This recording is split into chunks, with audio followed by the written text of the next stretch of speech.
começou sendo um cético e na sua experiência em vários casos ele acabou mudando de ponto de vista com pessoas que ele teve contato e acabou se tornando aí uma figura muito importante da ufologia. Os militares, no fim das contas, eles chamaram o Hynek não para descobrir o que era o assunto, mas para ser a pessoa que daria a carteirada científica, né, para falar que, ó, tem um cientista aqui falando que isso aqui é um fenômeno natural. Contratado como consultor científico do Projeto Sign. O Projeto Sign foi a primeira iniciativa da Força Aérea para a investigação de OVNIs. E ela foi conduzida de 47 até 49. Foram fotografados vários objetos. A ONU nunca disse um avião. Ela teve um contato imediato terceiro grau. Muito grande, parecia um sol. Ele está perseguindo o drone, ela está indo atrás. A aeronáutica não divulga os resultados de suas investigações sobre objetos aéreos não identificados. Ela pegou e bateu assim no meu ombro, embaú, e seguiu o caminho. Contato.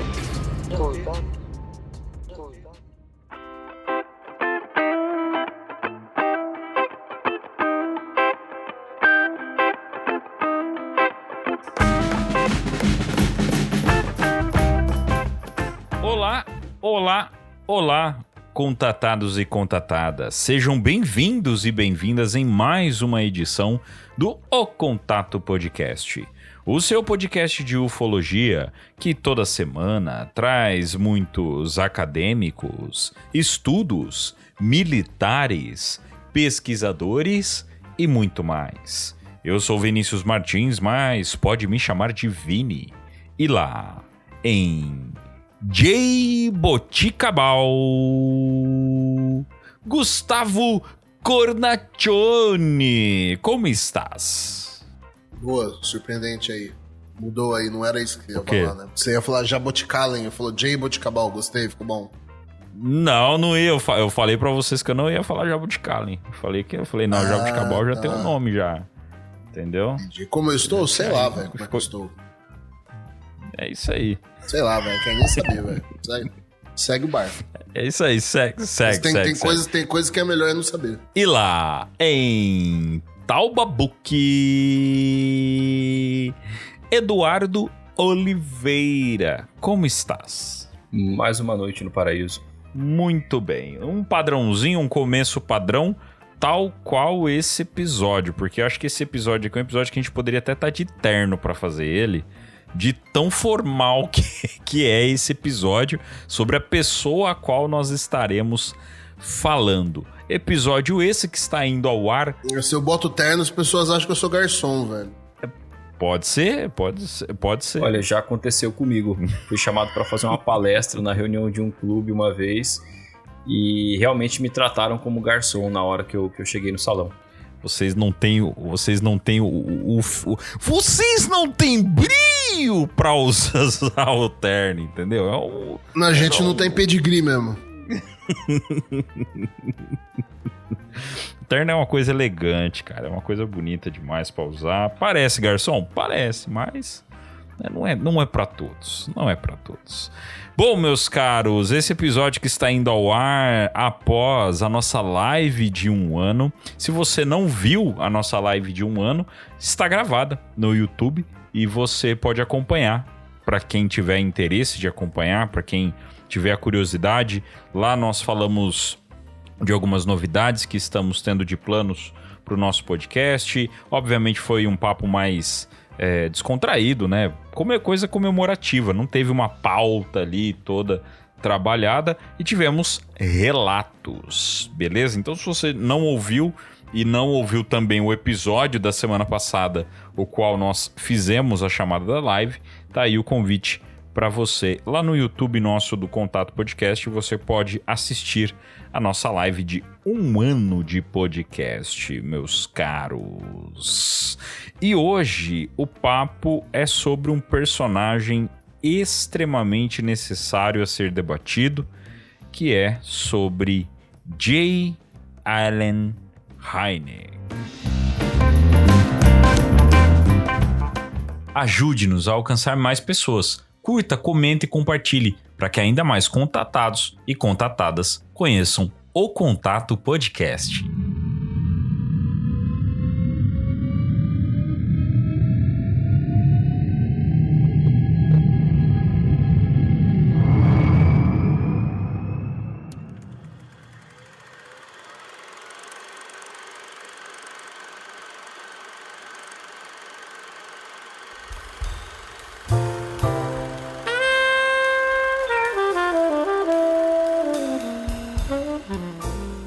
Esse episódio, de certa forma, começa com um tema que só vai acabar no próximo. Então, já de antemão, deixamos para vocês. Esse episódio terá 2 partes. Justamente porque falar do famoso astrônomo J. Allen Hynek, que nós já citamos várias vezes no nosso podcast, não dá para falar em um podcast só. Então, esperamos que vocês entendam o motivo disso, mas justamente que é para que nós possamos aprofundar um pouco mais no assunto do jeito que vocês sabem que nós gostamos de fazer, tá? E foi é uma peça extremamente fundamental para a ufologia como um todo, desde a parte do acobertamento para a parte do desacobertamento. Ele que trabalhou lá com militares nos Estados Unidos, investigação de casos ufológicos, né? Começou sendo um cético e na sua experiência em vários casos ele acabou mudando de ponto de vista com pessoas que ele teve contato e acabou se tornando aí uma figura muito importante da ufologia, e de um cético se tornou um apoiador. Não vou nem falar defensor, mas um apoiador da ufologia. Hoje a gente vai falar um pouco sobre a carreira acadêmica e o legado que o Hynek deixou, não só para a ufologia, mas para a pesquisa de fenômenos anômalos como um todo, até porque ele se relacionou com outros pesquisadores também, como a gente vai conversar. Especialmente vamos falar sobre o trabalho dele com a Força Aérea, que justamente fez com que ele tivesse essa mudança de postura ao longo da carreira.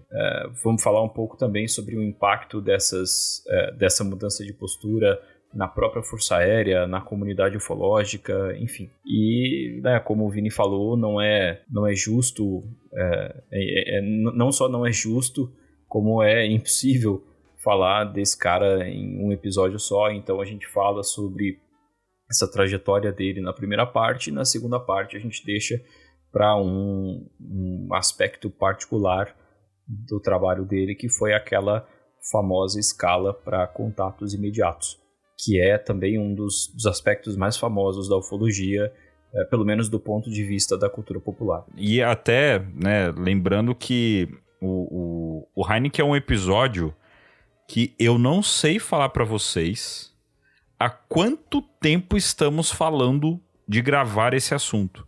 Era para ter saído, talvez, no nosso episódio de aniversário do podcast.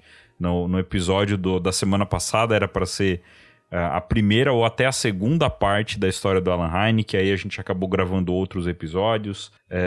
Era para ser... Ele já era para ter aparecido há muito tempo atrás. Essa pauta, ela tá pronta desde quando, Lu? Tem algumas semanas, talvez aí 1 mês e meio, um pouco mais. Eu lembro que quando o Du apareceu com esse texto completo já, pronto pra gente poder gravar, a gente falou, não, beleza, deixa aí. Eu arrisco dizer que era setembro ainda, quando a gente começou a falar de gravar do Hynek, mas a gente tinha noção de que era um episódio que necessitava mais atenção, mais tranquilidade, e a gente precisaria dar um foco maior aí, de necessitar de 2 episódios para poder aprofundar um pouco mais. Então, só para vocês terem a noção de como que isso já estava no nosso plano aí. Acredito que vocês vão gostar, tanto desse episódio quanto do próximo. A gente vai acabar aprofundando muito no Hynek, que a gente acaba tendo bastante conteúdo dele no Brasil, mas geralmente falando da parte principal ali, Projeto Blue Book, entrando em alguns pontos mais superficiais dele. Nem sei se tem muito conteúdo, hein? É assim, O existem máximo episódios... que vai ter são os recortes de vídeos, assim, com isso, legenda, ele fala bem dele. isso. E aí falam dele, né, da questão dele com o Jacques Vallée, a participação dele no Contatos Imediatos de Terceiro Grau. É sempre o que o pessoal geralmente fala, mas algo focado no Heineken eu particularmente nunca vi também, né, 100%. Tem alguns, assim, acho com que muito desde detalhe, que a gente começou, acho que tem 3 personagens que a gente fala quase todo episódio e eles merecem até um episódio para cada um, como a gente está fazendo com o Heineken aqui, no caso 2 episódios para ele, né, que é o próprio Heineken, o Vallée e o Elizondo, na minha opinião, assim, porque a gente tá sempre falando dos caras, né, porque o envolvimento deles é tão... Do Vallée e do Heineken é um envolvimento de muito tempo, muito longo, e desde o início da pesquisa, né? E do Elizondo é porque é de muito impacto e recente, né? Então as coisas estão acontecendo. Então a gente vai falar de um tema, fala o nome do Heineken. Vai falar de outro tema, fala o nome do Vallée. Cita o Elizondo. Então são caras que a gente vem falando. Tem uma hora que tem que falar, não, peraí, vamos falar quem que é esse cara, mano.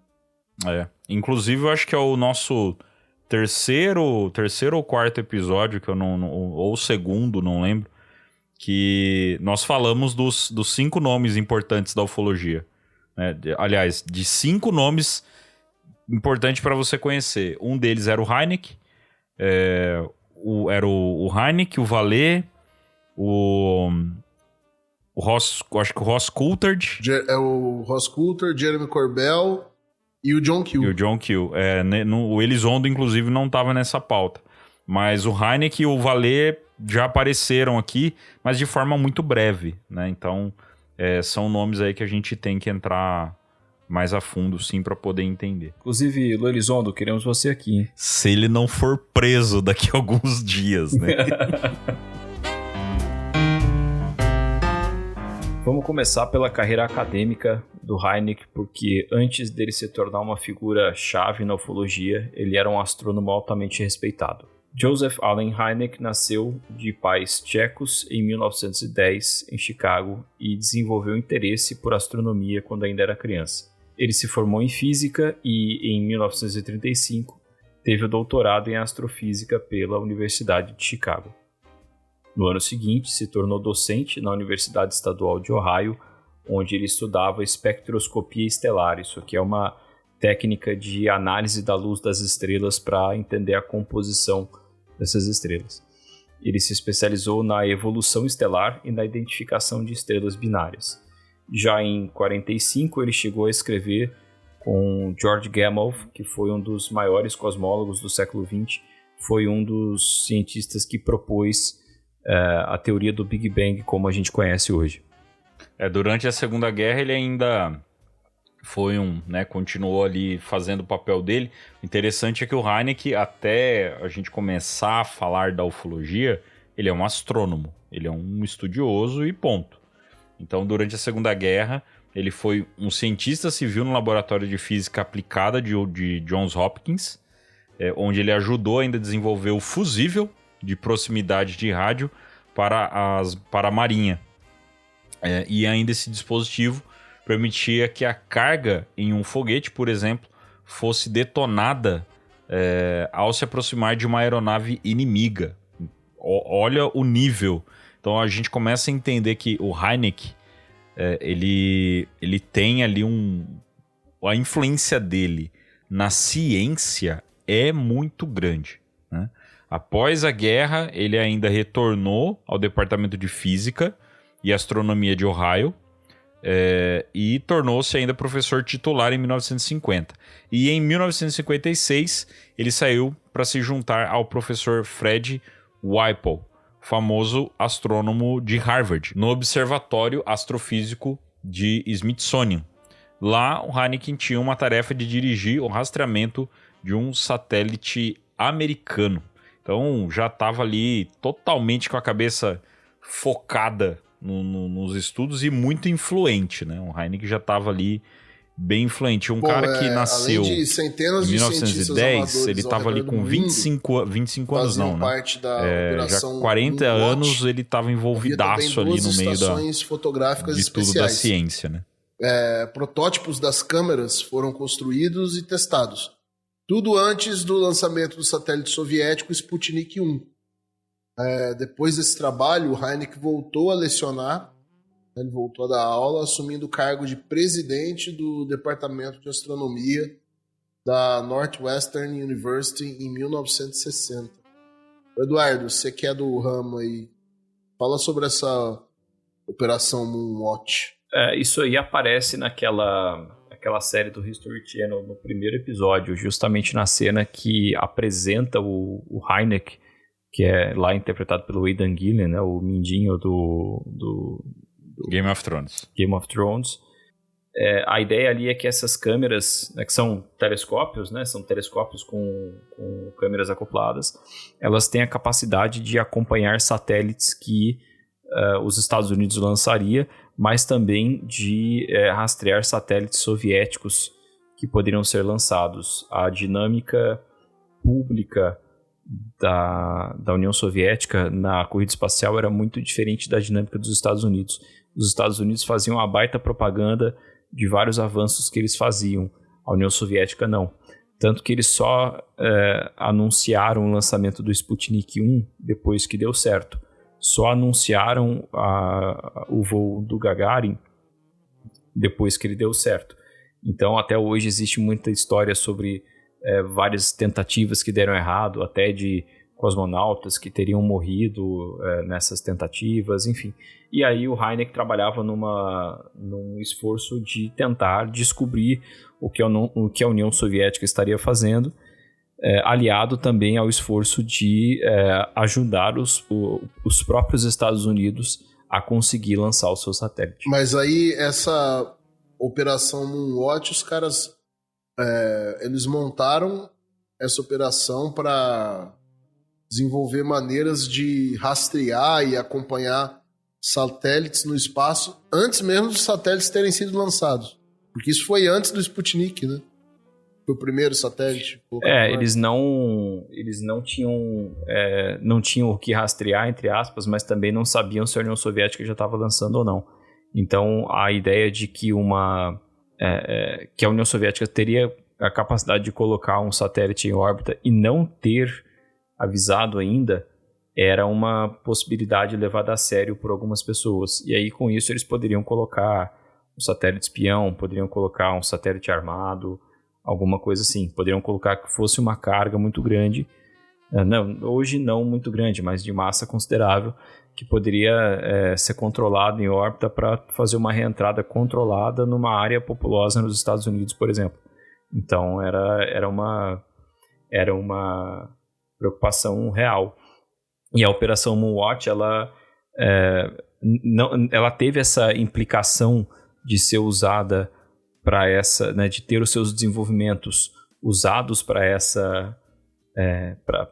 esse esforço da Guerra Fria, mas inicialmente ela era um projeto de ciência amadora, digamos assim, para que as pessoas pudessem observar a Lua, né? Isso foi em 56, foi o ano geofísico internacional, teve vários programas de ciência nessa época, e aí as pessoas podiam fazer várias observações diferentes do céu e isso ajudaria os cientistas a ver os primeiros satélites artificiais. Então não eram simplesmente cientistas apenas trabalhando nisso, mas também pessoas comuns, amadores, trabalhando na confecção não, mas na operação desses equipamentos, para que assim eles tivessem mais dados e maior chance de detectar esses satélites se fossem lançados. O louco é que ele ainda continua assim, né? No meio de tudo isso, focado totalmente nessa questão de astronomia e engenharia espacial e tal. Já no final dos anos 40 ele já teria sido recrutado, cara. Isso que é louco. Ou seja, a gente tem a informação de que o projeto Blue Book ele começa no início dos anos 50. Então é bem ali na época que o Hynek está sendo convocado. Então no final dos anos 40, ele tem o primeiro contato ali com a Força Aérea que coloca ele num projeto de investigação de OVNIs. Então ele foi até a década de 60, que a gente tem ali focadaço, né, em questão de física, engenharia, coisa aeroespacial. O Blue Book foi de 51 a 69, né? 18 anos aí de pesquisa. Provavelmente o que aconteceu, eles começaram o Blue Book já contando com o Hynek. Talvez, ele até foi um dos caras que assim, não, então vocês estão me chamando, eu vou, e ele deve ter opinado ainda no começo do Blue Book como deveria funcionar algumas coisas. Porque se começa em 51 e no final dos anos 40 ele foi chamado, às vezes o projeto começou com ideias com ele lá em 49, né? E ele já estava ali no meio já. As camisetas mais estilosas de O Contato estão na O Contato Store. E o estoque é limitado, hein? Garanta a sua antes que acabe.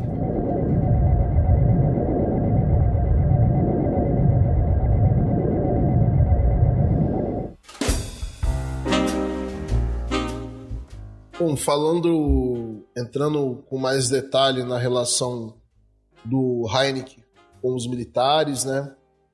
Como era o pensamento dele antes de entrar em contato com os militares sobre o assunto que a gente trata aqui, né? É importante lembrar que de início, né, ele era um cético e ele achava que os OVNIs poderiam ser facilmente explicados como fenômenos naturais e veículos aéreos confundidos por pessoas sem grande discernimento e tal. Em 1948, ele chegou a dizer que o assunto era ridículo, mas o seu envolvimento, né, com os militares acabou mudando essa percepção radicalmente. Então é curioso que, assim, os militares, no fim das contas, eles chamaram o Hynek não para descobrir o que era o assunto, mas para ser a pessoa que daria a carteirada científica, né, para falar que, ó, eu tenho um cientista aqui falando que isso aqui é um fenômeno natural. É para isso que eles, no fim das contas, precisaram do Hynek lá, né? E justamente, porém, apesar deles usarem o Hynek nesse sentido, foi essa relação com eles que fez ele mudar de cético para uma pessoa que considerava a seriedade da pesquisa. Porque se ele não tivesse tido acesso às informações do projeto Blue Book, né, que ele estava à frente ali nas pesquisas, muito provavelmente ele teria passado a vida dele inteira como um cético. Então acaba sendo meio que um paradoxo. Os caras que levaram ele para ajudar a criar um estigma todo, conseguiram criar o estigma com o trabalho dele, só que acabaram criando um dos maiores nomes aí da ufologia. Tá? Lembrem-se dessa palavra que ele usou em 48, que ele disse que o assunto era ridículo. Lá na frente ele voltou a usar essa palavra, mas em um contexto um pouco diferente. A gente vai chegar nisso. Em 48, então, ele foi contratado como consultor científico do Projeto Sign. O Projeto Sign foi a primeira iniciativa da Força Aérea para a investigação de OVNIs. E ela foi conduzida de 47 até 49.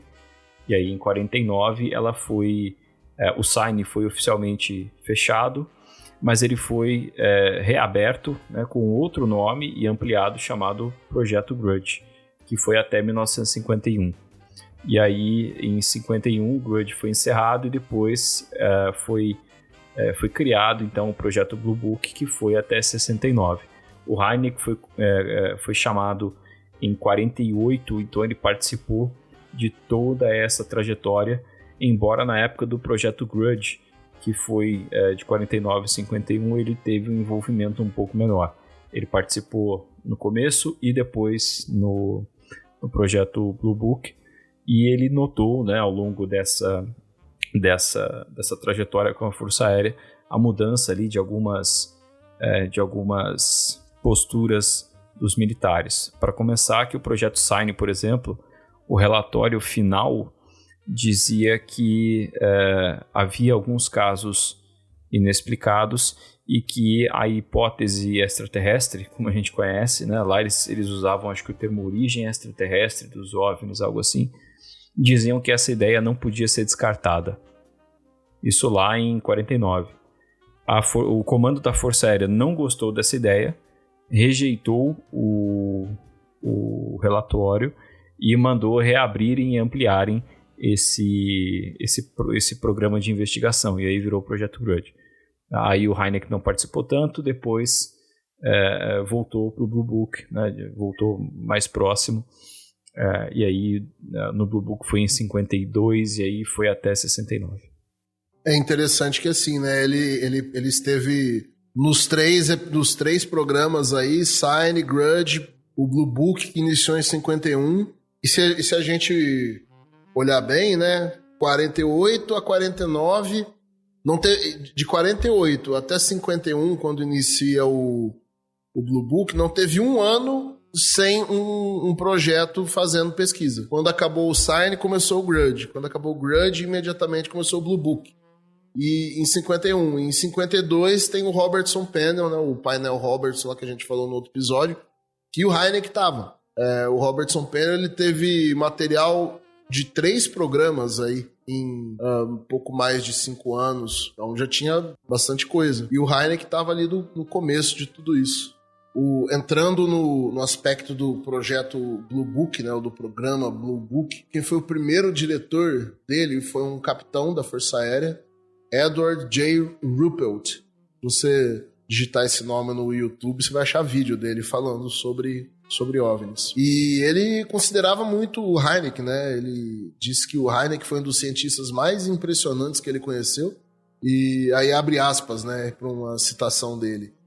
Ele não fez 2 coisas que alguns cientistas fazem muito: responder antes de ouvir a pergunta ou começar imediatamente a expor suas realizações científicas. Então, o diretor do projeto Blue Book, o Hynek, no início, né, tinha uma relação muito boa. O Hynek, ele achava que o Ruppelt era um diretor competente, que conduziu o projeto na direção certa, mas o problema é que o Ruppelt liderou o programa por apenas alguns anos, bem no início. Segundo o Hynek, depois que o Edward Ruppelt saiu, o Blue Book deixou de ser um projeto de pesquisa e se tornou mais sobre relações públicas, com pouca ou nenhuma pesquisa realizada usando o método científico. Aí entrou aquela questão, né? O Blue Book, ele passou a ser utilizado como uma forma de encontrar explicações plausíveis para construir o tabu em cima do assunto, que era algo que já tinha sido delineado ali no painel Robertson. A gente começa a lembrar, né? A gente tem que lembrar que no painel Robertson, a base era tentar desacreditar o fenômeno, levando a ele sempre a crença de que ou era um fenômeno natural, totalmente explicável, ou ele era algo envolvendo o inimigo. Ou seja, podia ser espião, podia ser da União Soviética, enfim. Então, esse foi um dos principais pontos do projeto Blue Book, que foi inserido, né, já ali no painel Robertson, e o Hynek já estava envolvido nisso aí. Só que a diferença, que é uma coisa que a gente já começa a notar, é que o Hynek ele realmente é diferenciado, né? Ele é um cientista e que de fato age como um cientista. Ele não cria aquela visão de que a ciência prova tudo e acabou. Não, ele abre a mente para a questão de possibilidades, né?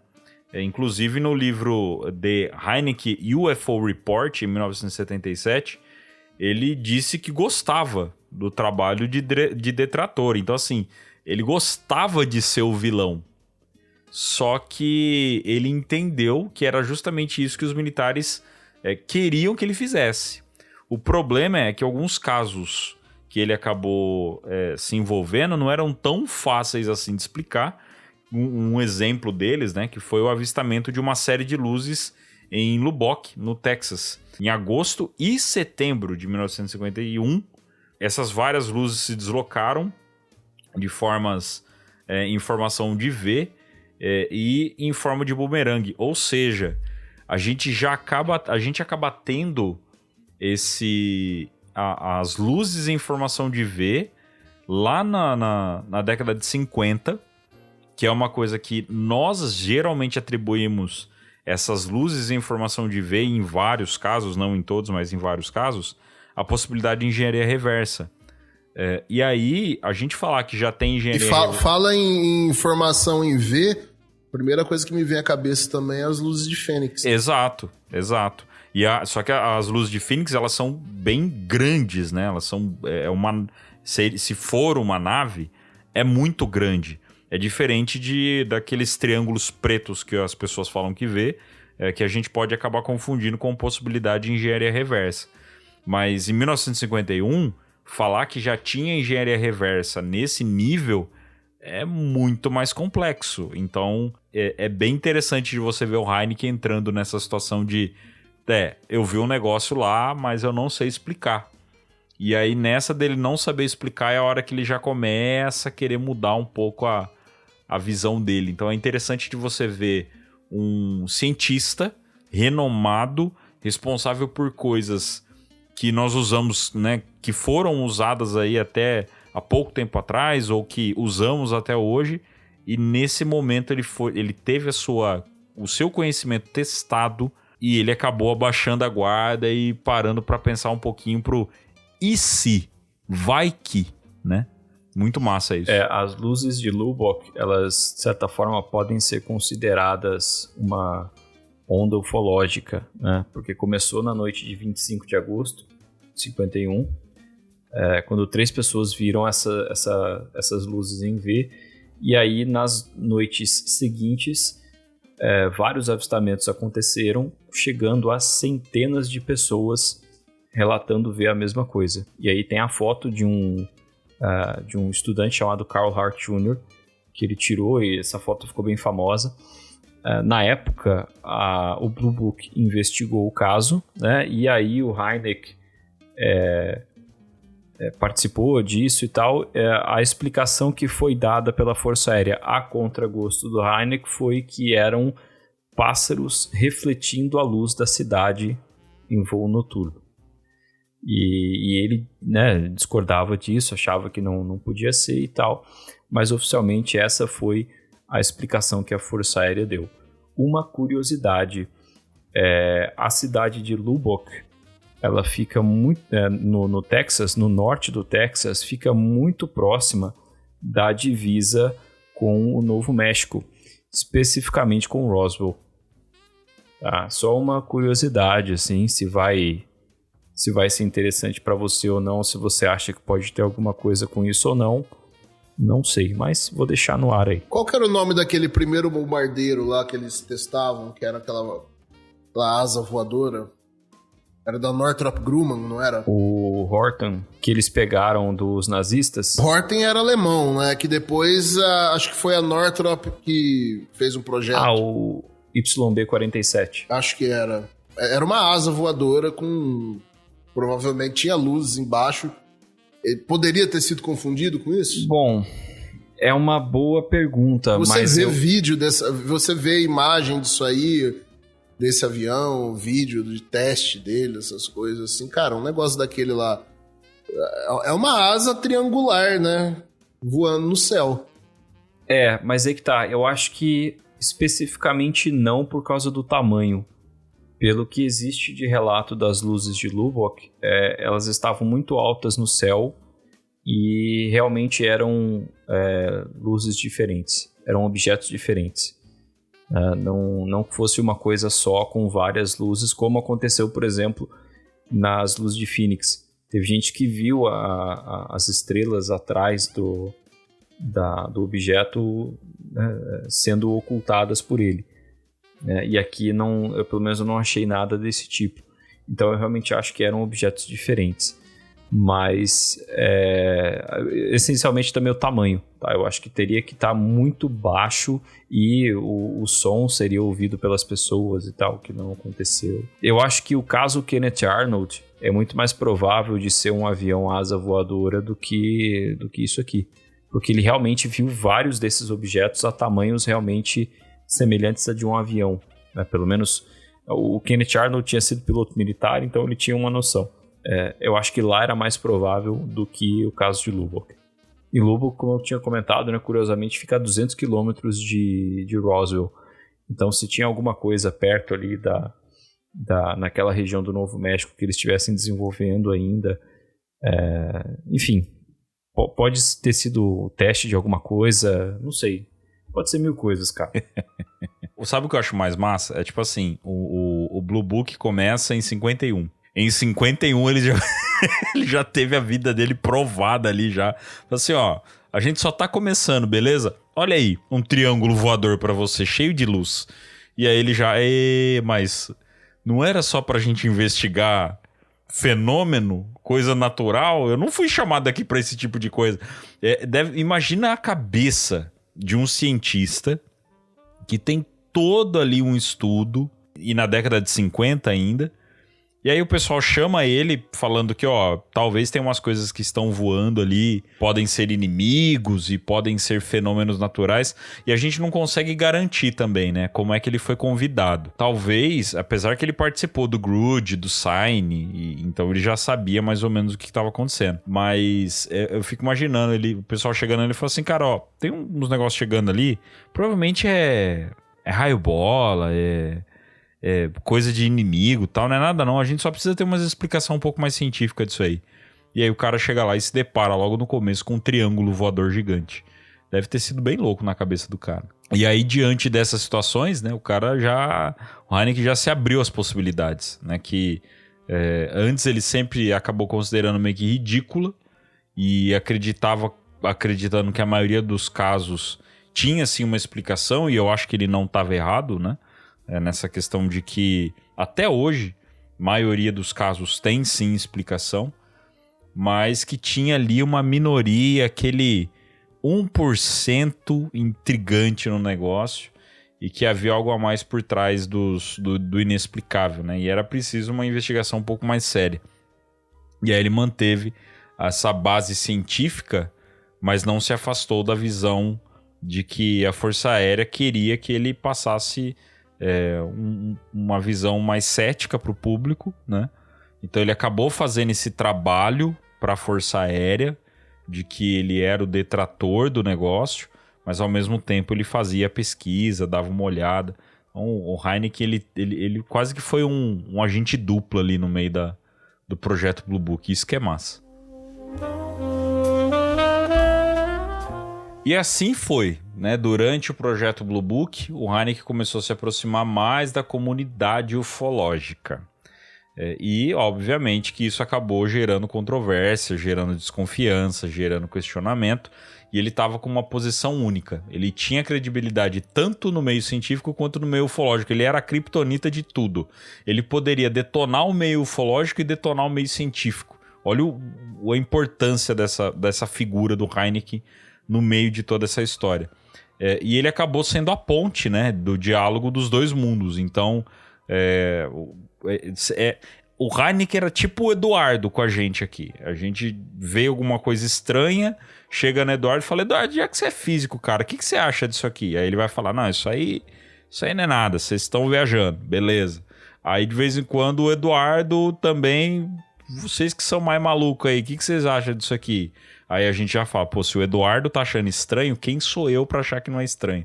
Então é nessa, né? O Hynek era o Eduardo da época lá, que tava nos dois mundos, e curtia os dois mundos, né? Dava pra conversar com ele sobre os dois mundos.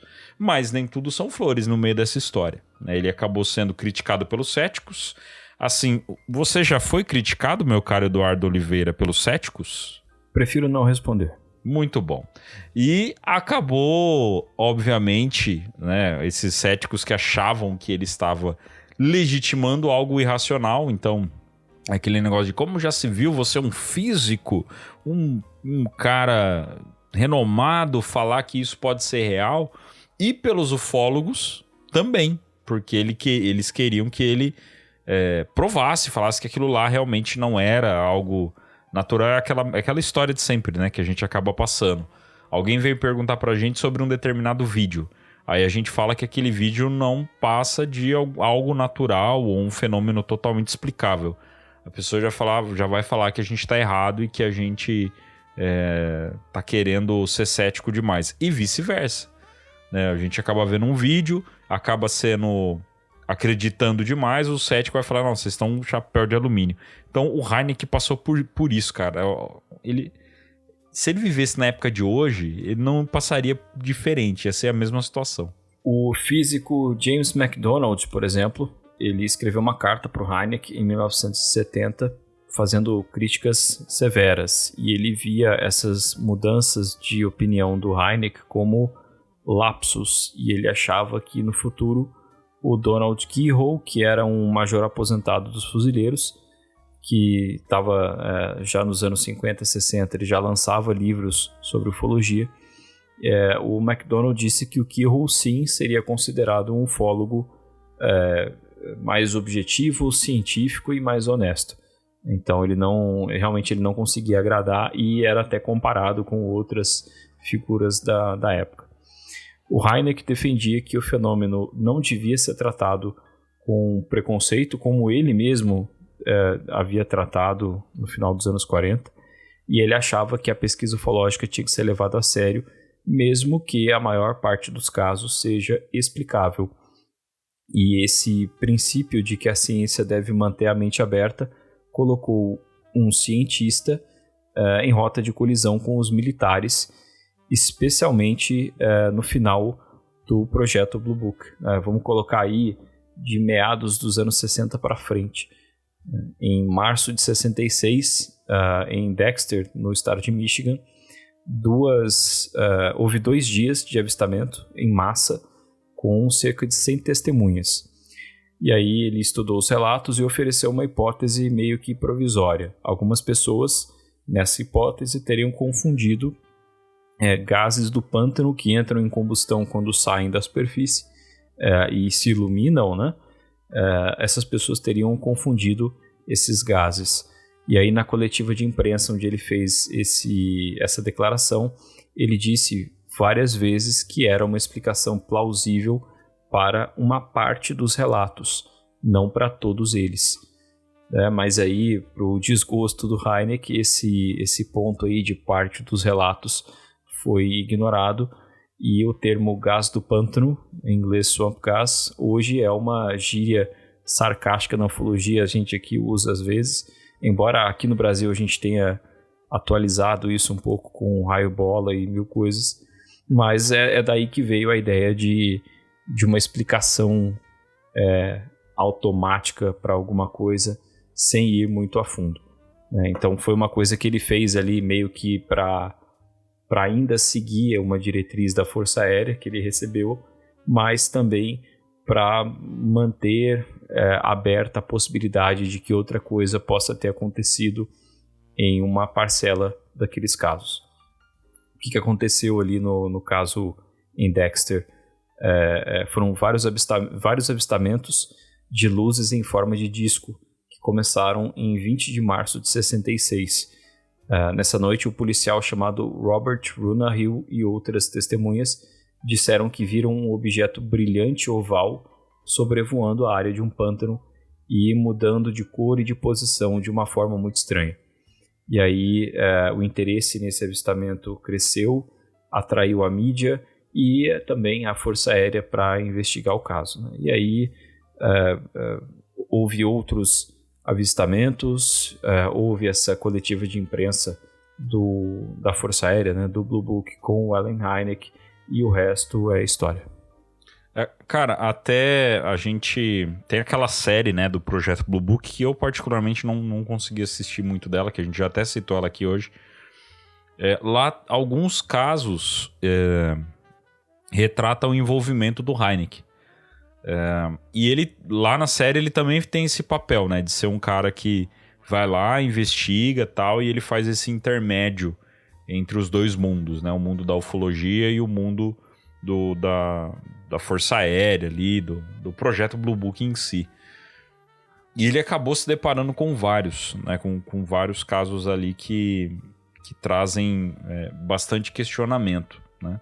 Até porque a gente tem que lembrar o seguinte: Década de 60, 70, o projeto Blue Book termina em 69, mas essa década de 60 e 70, a casuística ufológica estava muito alta. Então ele acabou investigando muitos casos. Ele acabou se deparando com muitos casos. Obviamente, vários deles provavelmente eram gás do pântano. Tem grande possibilidade de ser gás do pântano, né? Se a gente tem aqui no Brasil o boitatá, né, que a gente fala, o mãe do ouro, fogo-fato, né, que seria o tal do gás do pântano e tal. Vários casos devem ter sido explicados assim. Mas eu fico imaginando, naquela época, como que era pro Hynek essa situação, sabe? De tá ali no meio termo, coisa que ele sabia que era ufológica, que ele não podia falar, que ele acabava não podendo expor isso. Porque se até hoje a gente tem essa questão, né, com Elizondo, com toda essa galera de denunciantes e tal, o Hynek provavelmente sabia de mais coisa. Provavelmente ele tinha mais alguma informação. E outra, ele fazia parte do projeto Blue Book, que pegava algumas informações e o que era totalmente confidencial não era para ser trazido pra gente. E ele era esse agente infiltrado ali no meio do Blue Book e que tinha essa informação. Cara, o que eu não daria pra poder conversar com o Hynek hoje, velho? Ou poder ver uma entrevista dele hoje, ou ver ele assistindo toda essa questão do Congresso americano e tudo mais. E ele podendo estar envolvido nisso, a gente teria aí um físico extremamente renomado, podendo dar o seu parecer, né, sobre o fenômeno. Mas hoje, o Hynek, se ele tivesse vivo hoje, ele ia estar com 110 anos. Então eu acho que meio difícil, né? Ele ia participar daquela audiência lá no Congresso americano de fundo, assim, na hora que o pessoal estivesse saindo, ele ia falar lá, eu avisei. Tipo a brincadeira que a gente fez do Bob Lazar, sabe? Só que ele de fora, né? Justamente, ele estava tentando mostrar que a coisa tinha acontecido, não se envolveu dessa forma, mas ele queria ainda que a Força Aérea tivesse uma posição diferente.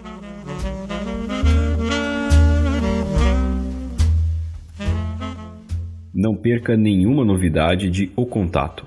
Siga nossas redes sociais e fique por dentro de bastidores, notícias e novos episódios. Links para as nossas redes estão na descrição desse episódio.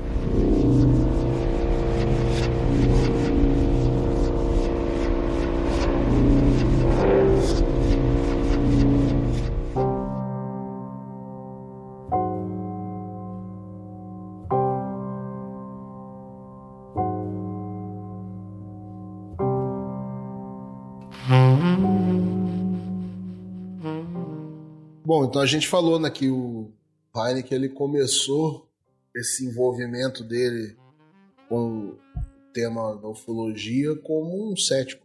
É que ele julgava o assunto como ridículo, e à medida com que ele foi sendo exposto aos casos e algumas evidências, foi aí que começou o problema dele com a Força Aérea, né? Porque enquanto ele tinha já chegou no Blue Book com essa percepção, né, que o assunto era uma piada e tudo mais, para a Força Aérea estava tudo bem. Quando ele começou a pensar diferente, aí começaram os problemas. Em abril de 53, o Hynek escreveu um relatório com o título Fenômenos Aéreos Incomuns para a Sociedade Idiótica da América. Um trecho desse relatório deixa clara a mudança de opinião dele. Então, abre aspas. O ridículo não faz parte do método científico e as pessoas não devem ser ensinadas que faz. O fluxo constante de relatos, muitas vezes feitos em conjunto por observadores confiáveis, levanta questões de obrigação e responsabilidade científica. Existe algum resíduo que seja digno de atenção científica? Ou, se não houver, não existe uma obrigação de dizer isso ao público? Não em palavras de ridículo aberto, mas seriamente, para manter a fé na confiança que o público deposita na ciência e nos cientistas. Então, como o Eduardo bem frisou antes, né, ele descreveu o assunto antes como ridículo, antes da entrada dele propriamente no projeto Sign. E agora ele vem e usa a mesma palavra, mas em outro contexto, né? Falando que o ridículo não faz parte do método científico. E as pessoas não devem ser ensinadas que faz. Ou seja, para não considerar as coisas ridículas antes mesmo de você avaliar todas as possibilidades e ter certeza de que não existe nenhum resquício de dúvida naquele assunto ali. E ele também, para fazer outra citação famosa, ele também disse que, como cientista, devo estar atento às lições do passado. Muitas vezes aconteceu que questões de grande valor para a ciência foram negligenciadas porque o novo fenômeno não se encaixava na perspectiva científica aceita da época. Quer dizer, fez uma alusão clara aqui à questão ufológica que ele pesquisou durante esse período aí do final dos anos 40 até o final dos anos 60, pelo menos com os militares, né? Depois ele continuou pesquisando com parceiros civis. A gente já comentou também só com os militares foram 21 anos de pesquisa, né? De 48 a 69. E depois ainda ele continuou. 21 anos de pesquisa dentro da Força Aérea. Ou pelo menos tentativa de pesquisa, né? E ele estava disposto a pesquisar, mas ele falava abertamente que não havia pesquisa científica sendo feita com esses casos dentro da Força Aérea, né? Eles não aplicavam o método científico. Assim que eles encontravam uma explicação minimamente possível, é isso, então beleza, fecha aqui, vamos lá, pode fazer um comunicado público aí falando que são pássaros refletindo a luz da cidade, que pássaros voam todas as noites, mas só nessa especificamente refletiram a luz da cidade. Mas eles perguntarem isso já é outra história, deixa quieto. Então ele teve esses problemas com a Força Aérea nesse caso. E a gente falou do painel Robertson, né, que foi em 53.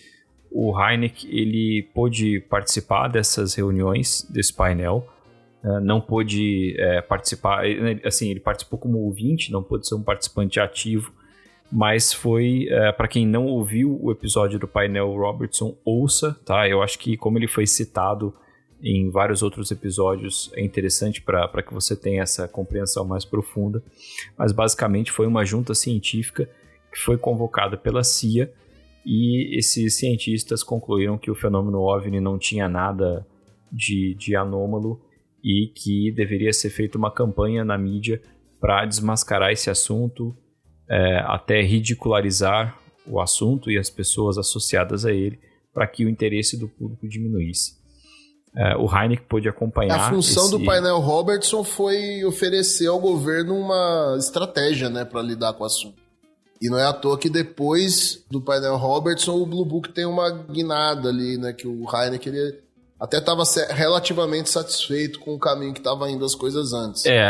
Assim, o painel Robertson, ele deu essa estratégia, ele deu esses objetivos, eu acho, mas além disso, ele deu também um pouco daquele argumento de autoridade, sabe? Tipo, olha, cientistas falaram pra gente fazer isso. Foram cientistas que eu escolhi porque já sabiam que pensavam assim, até porque já tinham trabalhado para mim, mas isso aí é um detalhe. Eu acho que justamente o fato de que ele pôde participar como ouvinte, depois ele disse que quando o painel Robertson se tornou de conhecimento público, né, demorou vários anos, ele comentou que era lamentável que cientistas tivessem ajudado a tornar a ufologia um estudo desonroso, sabe? Uma coisa vergonhosa. Então, inclusive, mais tarde, em 85, eu acho, quando ele deu uma entrevista, perguntaram para ele o que ele tinha passado, né, para ter mudado de opinião e tal. E justamente ele apontou, além desses casos, a postura de alguns membros do governo a respeito deles também. E aí eu acho que o painel Robertson entra nessa lista, digamos assim. Uma coisa que eu acabo pensando dentro dessa cronologia que a gente está vendo, a gente está enxergando a cronologia do Hynek dentro do assunto, mas Vamos afastar um pouquinho da tela e ver o quadro um pouquinho maior, né? Lá no começo do podcast a gente fala que desde Roswell, dentro de algumas investigações assim, né? A Força Aérea, o governo já desenvolvia pesquisas e assuntos de interesse nesse sentido. Então quando você coloca de um lado... Por isso que é tão difícil às vezes falar de ufologia, porque as coisas têm que bater de alguma forma, né? Se a gente coloca de um lado o Hynek, né? Ele está aí num programa de pesquisa, mas que no fim das contas acabou se transformando num simples programa de relações públicas. Você coloca de um lado o Hynek, do outro lado você coloca o Philip Corso, que é na mesma época e que, segundo o que conta, né, ele era ele era o elo entre o governo, as instituições governamentais que possuíam alguns objetos aí que haviam caído, de Roswell, por exemplo, tal, e as empresas que realizariam o que se chamaria de engenharia reversa. Para que essas duas coisas possam coexistir no mesmo universo Marvel, né, sem virar um multiverso da loucura, para que isso aconteça, então a gente tem que aceitar que existia um outro programa por baixo do pano, que o Hynek não tinha acesso, que o Blue Book era só uma fachada, e tinha um outro programa, sim, esse sim, investigando e tudo mais. E aí é o problema das coisas, né? Porque a gente tem que assumir que foi assim, e fazer as ligações para tentar defender esse argumento, né? O Hynek, ele pode... É plausível pensar que, olha, as informações que o Hynek e o Blue Book poderiam conseguir levantar, mesmo com todas as limitações, elas iam para algum lugar. A investigação não avançava ali com eles, mas as informações que eles coletavam, tudo, isso ia para algum lugar. É plausível imaginar que isso passaria para as mãos de um outro programa que estaria estudando, esse sim, sem nenhum conhecimento mesmo do Hynek, por exemplo, das pessoas do projeto Blue Book. É plausível. Isso é a tal da compartimentalização que a gente fala desde lá do projeto Manhattan, e é coisa que a gente vê a Força Tarefa UAP fazendo, que é investigar o que o governo tem, o que o governo já fez, e é o que a gente está vendo hoje, dia 13 de novembro, aí, audiência no Congresso americano, com pessoas de dentro do governo trazendo informações. Então, não tem como não ser uma grande conspiração. Se vai ser provado verdade ou não, depois a gente vai saber, mas que esses personagens e essas trajetórias, essas situações que eles se meteram aconteceram. O Hynek, o louco é que assim, ele foi se mantendo caladinho por muito tempo, né? Nessa questão de toda a conspiração que foi rolando nessa época e tal. E só depois de muito tempo de calado ali e tal. E no final do projeto, né? Ou seja, final de 69, quando o projeto foi dissolvido, que aí ele foi mostrar a verdadeira face dele, né? Que aí ele foi mostrar abertamente como que era a sua visão referente ao projeto Blue Book e à ufologia. Mas ele já discordava já de algumas coisas publicamente, de algumas conclusões do Blue Book, já no início da década de 60. Então, o Hynek, ele nunca escondeu totalmente ali de que ele era um cara que ele estava olhando de uma forma diferente para o fenômeno. A única diferença, eu acho que durante o projeto Blue Book, ele manteve uma fala mais cautelosa, né, sobre o fenômeno, então ficava naquela de... isso aí pode ser qualquer coisa. Eu acho que ele usava muito do pode ser qualquer coisa, né, e para não bater o martelo. Mas só depois do final do Blue Book que ele acabou abrindo o jogo mesmo, falando, não, gente, tem muita coisa que eu via que eu sabia que aquilo não era daqui, né, que a gente não tem conhecimento sobre aquilo e precisava de uma atenção maior, mas eu não podia falar daquela maneira, né? Então isso que é uma coisa interessante. Então no final ali do projeto Blue Book, né, no finalzinho da década de 60, nos estágios finais do Blue Book, ele começou a falar sobre as suas divergências e decepções com a própria Força Aérea. Então, década de 60, o Hynek, por muito pouco esse cara não virou um David Grush da vida, hein?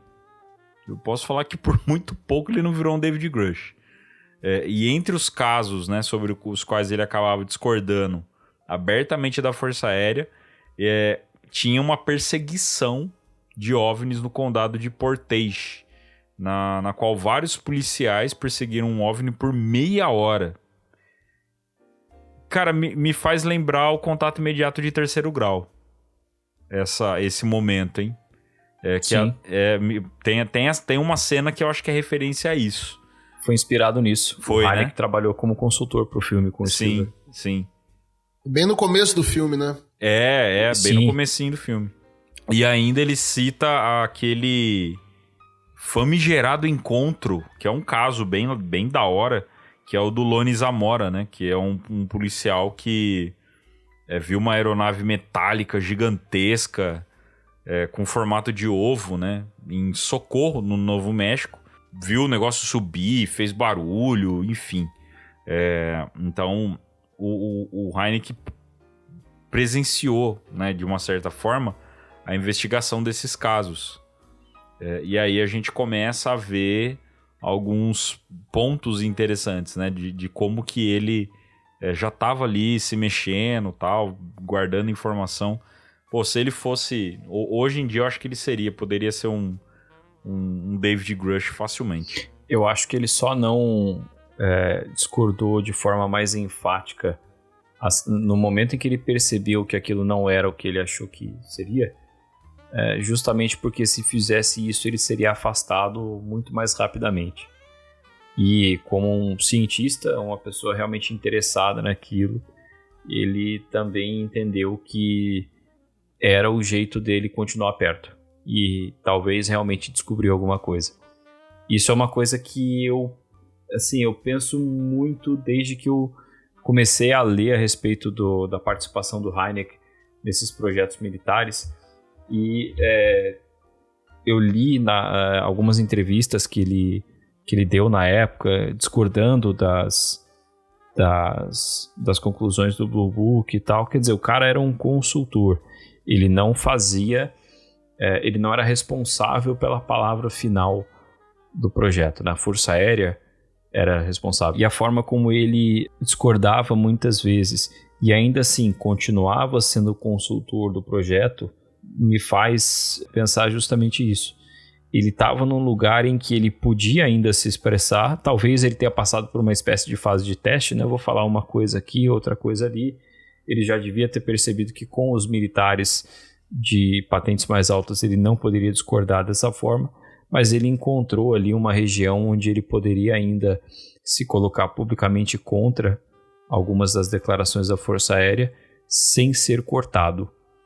Então rolou ali uma espécie de exploração do terreno com os próprios militares, entendeu? Então é uma dinâmica interessante aí da gente pensar. Teve mais coisa, né? Em 7 de outubro de 68, respondendo um pedido de recomendação científica sobre o Blue Book, do coronel Raymond Sleeper, ele que era o comandante, né, da divisão de tecnologia estrangeira da Força Aérea, o Hynek disse que o projeto sofria de vários problemas processuais e falta de recursos, o que tornava seus esforços totalmente inadequados. Aí que começa, né, puxando, né, uma coisa que é interessante. A gente puxa para a época de hoje. Em 2019 e 2020, o Story Channel exibiu, né, a série, trazendo ali um pouco dessa visão do Hynek em cada episódio, que foi mostrando o Aidan Gillen, que era o ator, né, que interpretava o Hynek, e ele tinha o piloto Capitão Mitchell Quinn, né, que era o Michael Malarkey, que interpretava também, investigavam os casos famosos como Luz de Lubbock, Duende de Hopkinsville. Tem o Monstro de Flatwoods, eu acho que é o segundo episódio da série, Caso Rio, enfim. entre vários outros casos. E aí um ponto interessante que vem na minha cabeça. Ele falou de tudo isso e ele tem essa questão dele ser enfático, né, falando de que o projeto sofria de falta de recurso e apresentava vários, né, problemas ali processuais e tinha alguns processos ali totalmente inadequados. No dia de hoje, né, na época, né, nos tempos de hoje, uma das coisas que estão sendo debatidas no Congresso americano é o que foi feito com o dinheiro público, se o dinheiro público foi utilizado para financiar esses projetos de uma forma mais irresponsável, né? E não só projetos como o Blue Book, mas projetos de engenharia reversa. Você tem uma declaração dessa do Hynek, falando que o projeto Blue Book era algo que sofria de problemas, recurso, e que era algo, de uma forma resumida aí, mas algo muito, um pouco desorganizado, né? Com certeza tem um impacto. Naquela época, indo para a década de 70, né? Talvez essa fala dele, porque foi 7 de outubro de 68 que ele falou isso. Talvez essa fala dele já impactou em começar a investigar o Blue Book e aí irem lá e fechar o Blue Book no ano seguinte.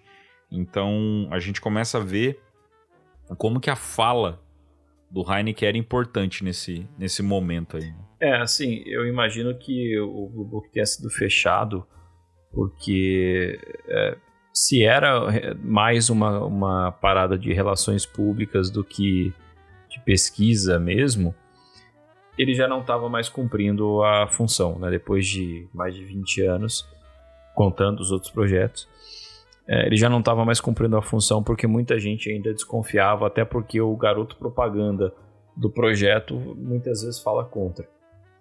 Então não fazia sentido manter aquilo. E mais ainda se você tem outro projeto que realmente faz a pesquisa. Como a gente comentou aqui já, que essas informações que eles coletavam poderiam estar sendo repassadas para outras pessoas para fazer uma pesquisa mais adequada. E como nós comentamos no episódio de notícias da semana passada, sobre uma declaração do Louis Elizondo em que eles iam fazer uma operação, não vou entrar em detalhes aqui, mas para quem não ouviu da semana passada, ouça. O Louis Elizondo falou que iam fazer uma operação usando dispositivos nucleares para tentar atrair o APs.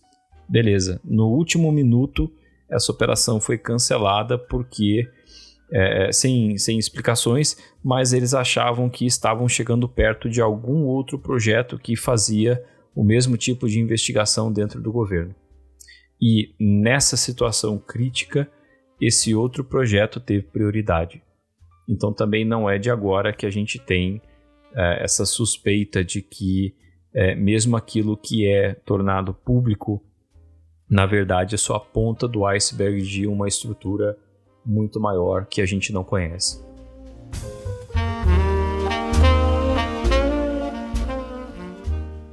Seu apoio é essencial para continuarmos com o podcast O Contato. Contribua no Apoia-se e faça parte dessa jornada com a gente.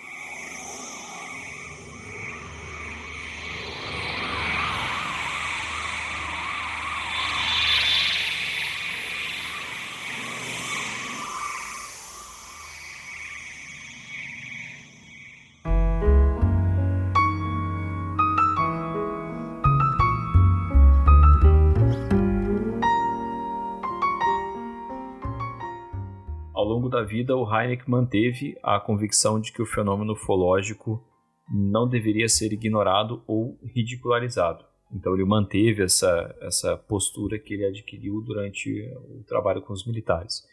E ele acreditava que os cientistas deveriam abordar o tema com uma mentalidade aberta e mantendo o rigor da metodologia científica. Então ele tem um legado duplo. Ele foi um acadêmico respeitado que trouxe credibilidade científica para dentro da ufologia, mas também é um defensor da investigação imparcial, rigorosa sobre um fenômeno que é amplamente ridicularizado, tanto no meio científico como no meio geral. E mesmo não afirmando diretamente que os OVNIs eram naves extraterrestres, ele defendia a ideia de que alguns avistamentos representavam sim um fenômeno genuíno que ainda não tinha sido explicado pela ciência. E aí tem uma frase dele, né, a respeito disso: precisamos olhar para o fenômeno OVNI com seriedade científica. Apenas porque não compreendemos algo, não significa que devamos rejeitá-lo. Cara, nessa mesma época, a gente tem o Carl Sagan. Eles meio que regulam ali, né? Na mesma época ali. E é um astrônomo ferrado também e tal. A única coisa é que o Sagan, ele não defendia a questão da ufologia, ele nunca tratou desse tipo de assunto, mas era um cara que vinha com a visão da possibilidade de vida fora da Terra, né? E era outro, né, fantástico tal, e que tinha essa visão de que a busca pela vida fora da Terra era importante, a gente tinha que olhar por esse ponto.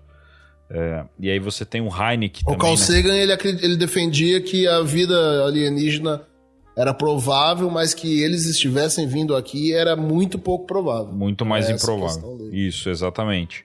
E aí você tem o Hynek, que é um cientista, também vindo com uma frase dessa, falando que tem que ser pesquisado o que é esse fenômeno e tal. Cara, são mais de 50 anos dessa fala, né, de que a gente precisa pesquisar o fenômeno. Eu duvido muito que em 50 anos pós final do projeto Blue Book, 60 anos, né, do projeto Blue Book, eu duvido o governo simplesmente deixou uma fala de um dos seus cientistas mais importantes que ele teve, simplesmente, o Hynek tava maluco. Então, assim, são falas que mostram que um cara desse calibre falar algo assim é muito importante, né? E ele foi tão importante que ele chegou a fundar, cara, um centro, né, de pesquisa ufológica, o Center for UFO Studies, né, o CUFOS, que é o Centro para Estudos de OVNIs, em 1973, ou seja, terminou o Blue Book, ele já foi lá e já lançou essa, né? E acabou se tornando uma das instituições aí de pesquisa ufológica mais respeitada e dedicada à análise científica e objetiva do fenômeno ufológico. Então, olha a importância, né, cara, de ter um Hynek fazendo esse tipo de trabalho, e eu duvido muito que todo mundo simplesmente ignorou o que ele falou, sabe? Em novembro de 78, ele fez um discurso sobre OVNIs no Comitê Político Especial da Assembleia Geral das Nações Unidas. Então, assim, ele não foi numa audiência no Congresso americano, mas ele fez um discurso na ONU, né, sobre OVNIs, né? Acompanharam ele nesse discurso Jacques Vallée e Claude Porrer. E tem até uma foto disso aí, no caso, tá quem pesquisar no Google vai encontrar lá. Tem o Hynek de pé, dando o discurso dele, e sentado ali atrás, na segunda fileira, tá o Vallée, novinho lá. O discurso ele foi preparado pelos três com o objetivo de criar uma autoridade para estudo ufológico centralizada na ONU. Então olha só qual foi a intenção dos caras, dos três ali. O objetivo deles era convencer a ONU a criar um órgão oficial dela para estudo sobre OVNIs. O cara tava sonhando alto ali, né? Nesse discurso da ONU, ele foi escrito pelos três, né? O Hynek, o Vallée e o Porrer. O Vallée e o Hynek a gente já conhece aqui, mas o Porrer, ele foi o criador e o primeiro diretor do GEIPAN, que era um grupo de pesquisa do governo francês para investigação ufológica. Ele ficava dentro do guarda-chuva do Centro Nacional de Estudos Espaciais, que é uma espécie de INPE francês. Então, esse é o Claude Porrer que trabalhou com ele junto com ele, né, nessa época, e eles defenderam isso na ONU. O Vallée e o Hynek trabalharam juntos também por algum tempo, isso já é mais conhecido, mas existem outros cientistas que também achavam que o fenômeno ufológico merecia ser estudado da forma adequada, né, e não simplesmente ridicularizado e rejeitado, que também procuravam o Hynek para que pudessem ter algum direcionamento, pudessem talvez até trabalhar juntos.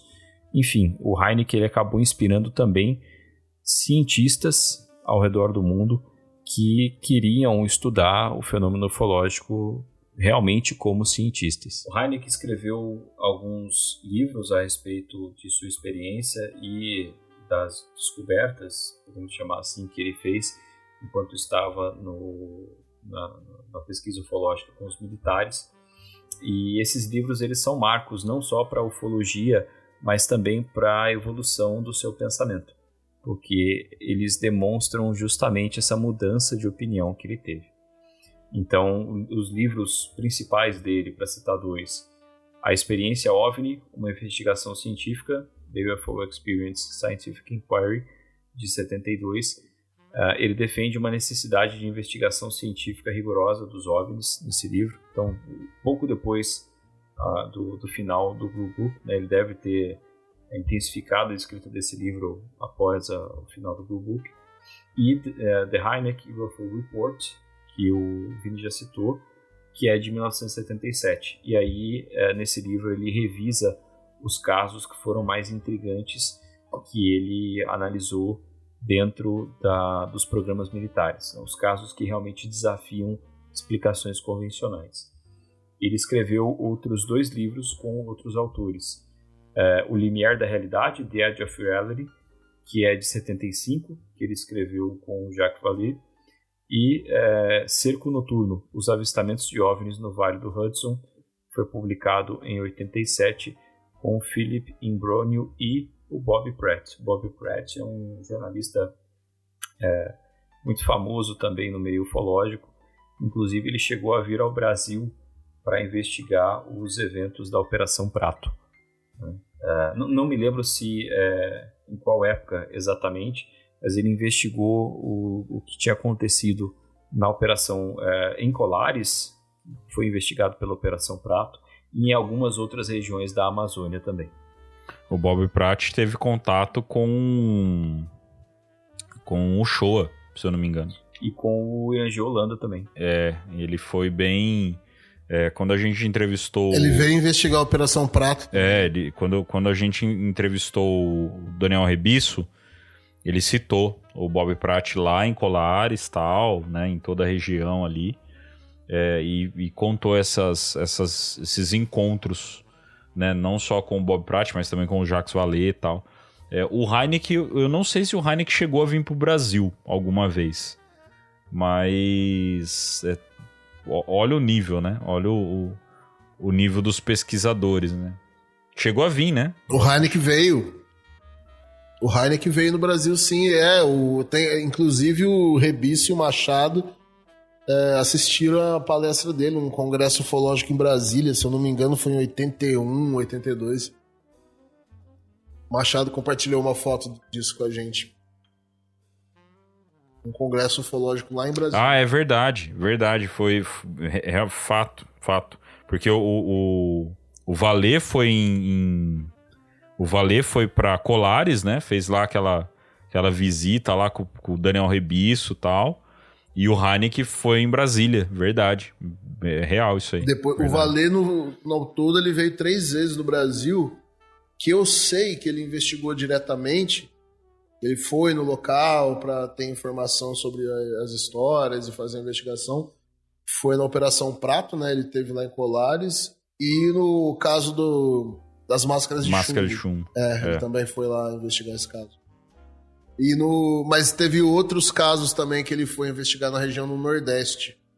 Não sei se ele chegou aí em Quixadá, mas toda aquela região ali sobre avistamentos no Nordeste, numa das 3 viagens do Vallée pro Brasil, ele foi lá também.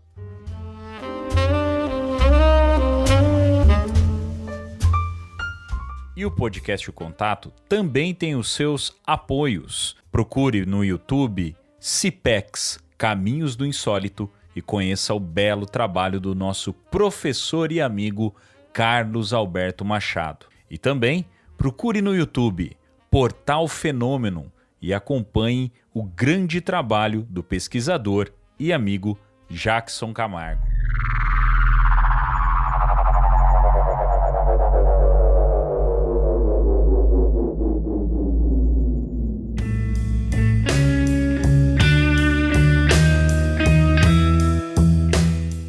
Bom, então, como tudo que é bom tem um fim, Heineken morreu. Now the world don't move to the beat of just one drum. What might be right for you?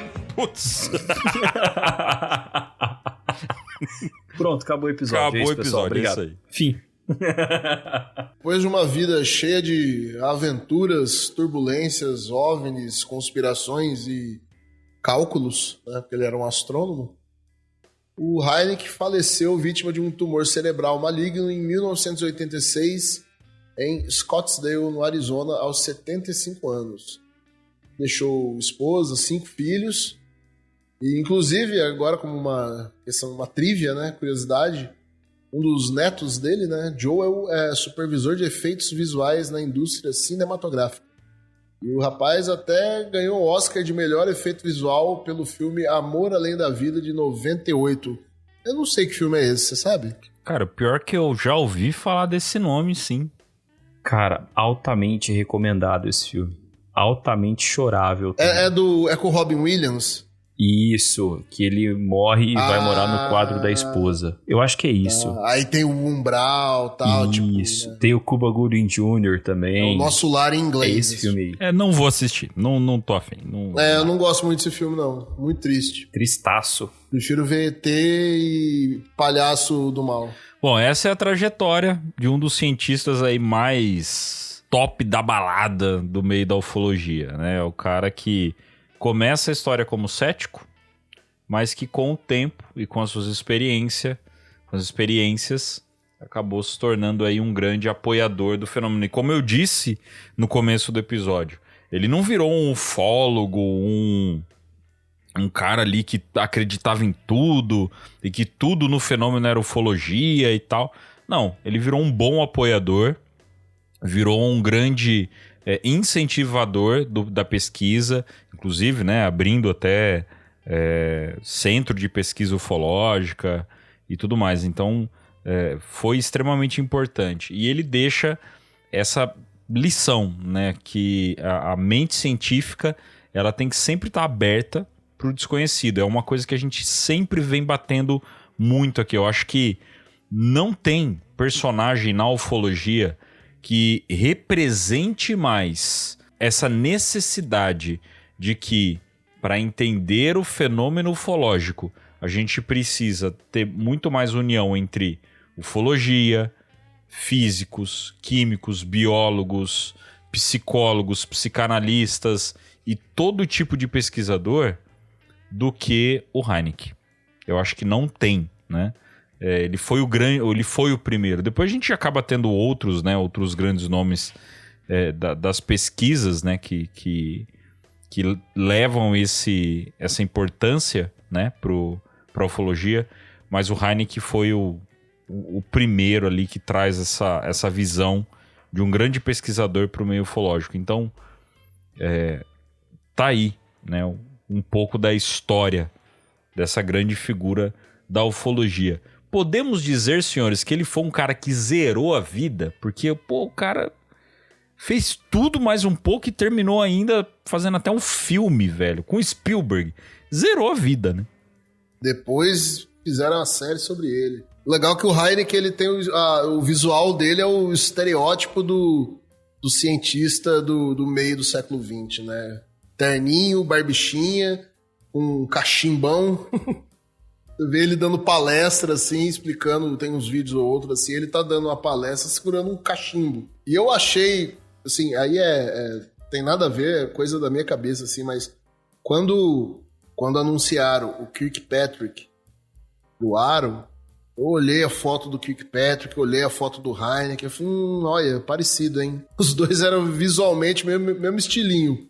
Eu falei, olha só, não é à toa. Deu no que deu, né? Que decepção. Só que ele não seguiu os caminhos do Heineken, chegar como cético, né, e sair de lá pelo menos com a cabeça um pouco mais aberta pro assunto. Ele foi só um grande... fanfarrão. Um grande funcionário, ele fez o que mandaram ele fazer. Meu caro Eduardo, eu gostaria que você, como físico, cara, finalizasse esse primeiro ponto do nosso papo aqui do Heineken. Bom, então eu, como físico, finalizo este primeiro ponto do nosso papo com o Heineken. Está finalizado. Não, brincadeira.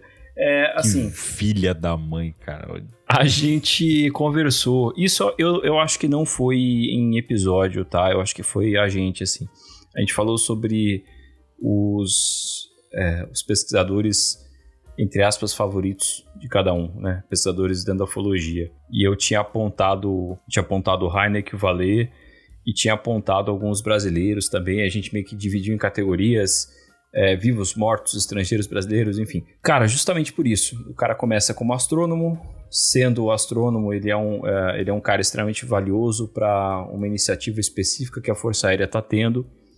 E aí ele vai e ele não só muda de ideia, como ele entende que ele foi chamado para aquela iniciativa pelos militares justamente porque já confiavam que ele seria um detrator.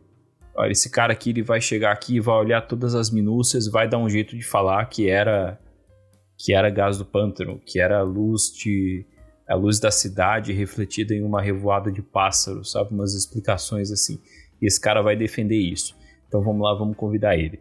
No momento que ele entendeu isso, eu acho que em termos mais pessoais, isso também foi uma virada de chave. Quase como que se você fosse manipulado, entendeu? Não manipulado, mas como que se aproveitassem de você. Já sabem que você vai ter um determinado posicionamento, então te chamam para reforçar esse posicionamento. E aí ele começa a quebrar essa expectativa da Força Aérea e começa a falar contra, publicamente até. Assim, isso é sobre as impressões particulares do Heineken, e por isso é muito achismo, mas eu não consigo deixar de pensar que ele realmente pode ter tido esses pensamentos, porque a gente falou que ele entendeu que essa era a postura que a Força Aérea queria que ele tivesse. Podiam ter chamado qualquer outro astrônomo da época, e talvez ele achasse até que outros astrônomos tivessem sido chamados, astrônomos físicos tivessem sido chamados para um outro programa de investigação de OVNIs na época, que ele também chegou a achar que existia, enfim. Mas por todo esse conjunto de fatores aí, o Heineken acaba sendo o meu favorito. O cara chega com a missão não dada, né, porque na verdade não deram essa missão para ele, chamaram ele para investigar, mas querendo que na realidade ele fizesse outra coisa. Então ele chega com uma missão que não foi dada diretamente e ele subverte essa expectativa da Força Aérea e ainda inspira vários outros pesquisadores por gerações. Então por isso que o Heineken é o meu favorito. E o que esperar do próximo episódio? No próximo episódio a gente continua falando sobre o trabalho do J. Allen Hynek, especificamente sobre uma escala de contatos que ele criou. Então aquela escala de contato de primeiro grau, segundo grau, blá, blá. Aquilo lá foi criado pelo Allen Hynek enquanto ele investigava os casos do projeto Blue Book. Ele entendeu que existia uma forma de separar esses casos por tipo de contato. Mas aí a gente conversa sobre isso na semana que vem. Inclusive essa escala ficou tão famosa que a gente teve aí vários filmes que foram inspirados nela, né? Mas a gente conversa sobre isso daí na semana que vem. Meu caro Gustavo Cornaccioni, considerações finais? É isso, eu sugiro que todo mundo que gostou desse episódio, que já conhecia o trabalho do Heineken ou que não conhecia, uma das melhores maneiras de você se aprofundar num assunto amplo, como ufologia, por exemplo, é você pegar um detalhe e tentar saber o máximo possível sobre ele. Ele vai funcionar como um fio condutor da história e outras coisas vão aparecendo no caminho. Então, para quem está chegando na ufologia, quem está começando a se interessar nesse tipo de assunto, estudar sobre o Hynek, saber um pouco a história dele, é saber a história é uma forma de você aprender a história da ufologia aí no século XX, né? 21 até hoje. Porque o cara tava ali desde o começo. Então, para você saber sobre o Hynek, você tem que saber... Você vai ficar sabendo sobre Roswell, você vai ficar sabendo sobre Blue Book e mais um monte de coisa. Então fica como dica aí, quem quiser se aprofundar mais na ufologia, tanto quem já tem conhecimento no assunto, quanto quem tá chegando, usar o Hynek como um guia para pesquisa é muito interessante. Muito bem, meus caros. Esperamos que vocês tenham gostado desse episódio. Lembrando que ele continua na semana que vem. Sendo assim, então, muito obrigado pela sua companhia e pela sua parceria. Nos encontramos na semana que vem em mais uma edição do O Contato Podcast.